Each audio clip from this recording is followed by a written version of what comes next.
In 1995, Johnny Mnemonic was released globally to very disappointing reviews. The film was panned critically across the board, receiving a cumulative average of only 18%. The Washington Post called it a bleak, high-tech, no-brainer gussied up with computer graphics, explores the consequences of too much input in a future wired for facts, but not for wisdom. The Times called it a shabby imitation of Blade Runner and Total Recall. It is a disaster in every way. Roger Ebert would go as far to say, a movie that doesn't deserve 1 nanosecond of serious analysis, but has a kind of idiotic grandeur that makes you almost forgive it. So why focus on what has been described as an irrelevant, poorly constructed sci-fi buster flop? I think there may be something more to Johnny Mnemonic that the critics overlooked. Is Johnny Mnemonic a metaphor for the AIDS crisis?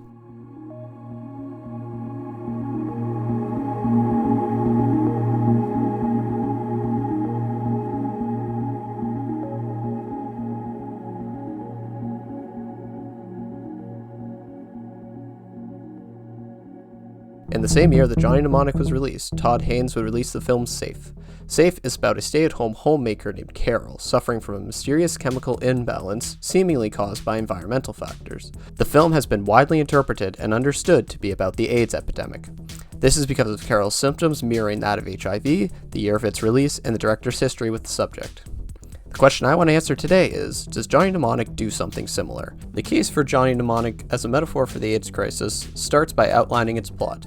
In the dystopian future of the year 2021, the world is being ravaged by a mysterious disease called NAS, Nerve Attenuation Syndrome. The disease origin is unknown. However, the characters speculate that it is caused by radio waves emitting from computers, screens, and devices. Megacorporations control the world, leading to rampant poverty and class divide. The titular Johnny, played by Keanu Reeves, is a mnemonic courier, meaning he is a smuggler who downloads data into his brain and transports it across the globe in exchange for money. We join him as he delivers his largest batch of information yet. However, there's too much data for his brain to handle, so he must deliver the data within a few days or die. On top of that, the organization that employed Johnny betrays him and sends the Yakuza after him to kill him. So it's a three-way race to get the data out of Johnny's head, save Johnny's life, and defeat the megacorporation. Along the way, Johnny is aided by a resistance group called Low-Tech, specifically Jane, played by Diana Miller, J-Bone, played by Ice-T, and Spider, played by Henry Rollins. Much later in the film, we find out that the information that Johnny is carrying is actually the cure for NAS. The megacorporation is tracking down to stop the release of the cure. So in summary, what we have is a film about a mega pharmaceutical corporation hunting down the man with the cure for a 3-letter disease, while street resistance is assisting that man, many of whom carry the disease themselves. The parallels don't just stop at the broad strokes of the film, the details also support them. Take, for example, the central fictional disease of NAS. The first we're told of NAS is that it's a fatal epidemic with an unknown origin. The only symptom we see of NAS is violent, uncontrollable shaking. When Jane suffers with an episode of NAS, Johnny brings her to Spider, and we get the following interaction. It's NAS, right? Yeah, the black shake.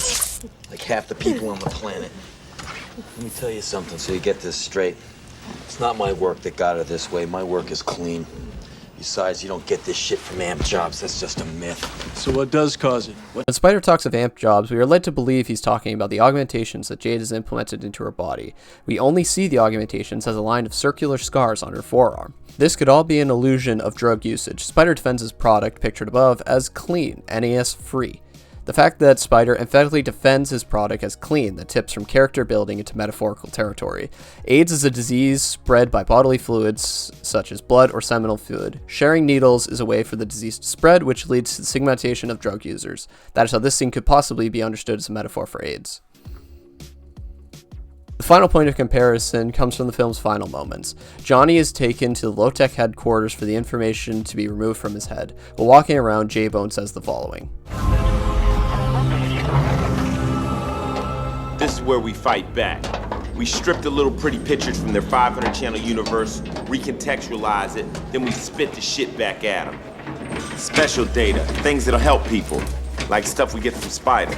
This line sounds very familiar to elements of the new queer cinema movement, a film movement rooted in the AIDS epidemic. To explain further, here's a quote from theorist Michelle Aaron's anthology, New Queer Cinema, A Critical Reader. New Queer Cinema is the name given to a wave of queer films that gained critical acclaim on the festival circuit in the early 1990s. Coined and largely chronicled by film theorist B. Ruby Rich, New Queer Cinema represented the exciting prospect that lesbian and gay images in filmmaker had turned a corner. No longer burdened by the approval-seeking sackcloth of positive energy or the relative obscurity of marginal production, films could be both radical and popular, stylish and economically viable. Fourth, the films frequently defy cinematic convention in terms of form, content, and genre. Indeed, Grayson had put a distinguishing for his dislocation of traditional film practices. Jane Pillock sees him as, quote, reappropriating mainstream media through his use of split-screen and embedded images. So in Johnny Mnemonic, we have a resistance group repurposing and recontextualizing traditional media to spread awareness about NAS. This line, and the resistance group as a whole, could be a parallel to real activism groups such as ACT UP.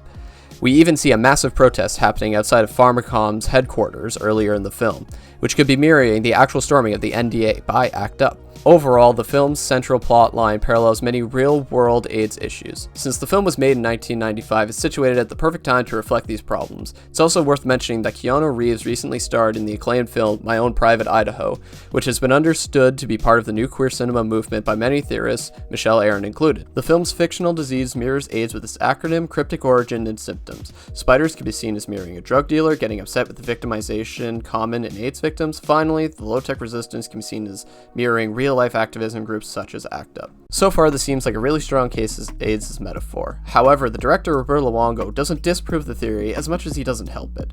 Unlike Todd Haynes in the case of Safe, this is the only film Robert has ever directed. His previous directing credits were for music videos for bands REM, New Order, and Megadeth.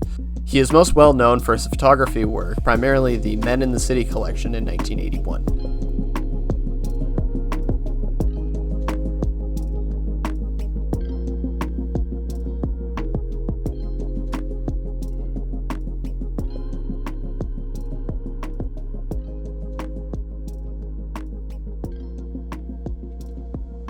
According to a review in the Los Angeles Times in 1986, no matter how you line them up or construct a narrative around them, these are portraits of isolation. They are repeated viewing primarily because they are startlingly potent images of urban isolation loaded with shady meanings. The men in cities have been analyzed up one side and down the other, but nothing dilutes their visual impact. There's no clear indication that these line of photos was responding to the AIDS crisis, but the timeline does fit. The disease was first publicly known sometime in the early 1980s, so this artwork of dancing and dying men could be viewed as metaphor, but the artist never clearly states it. What further complicates this is the production hell of Johnny Mnemonic. In 2021, the film was re-released in black and white, and a conversation between Luongo, Gibson, and Reeves was also released.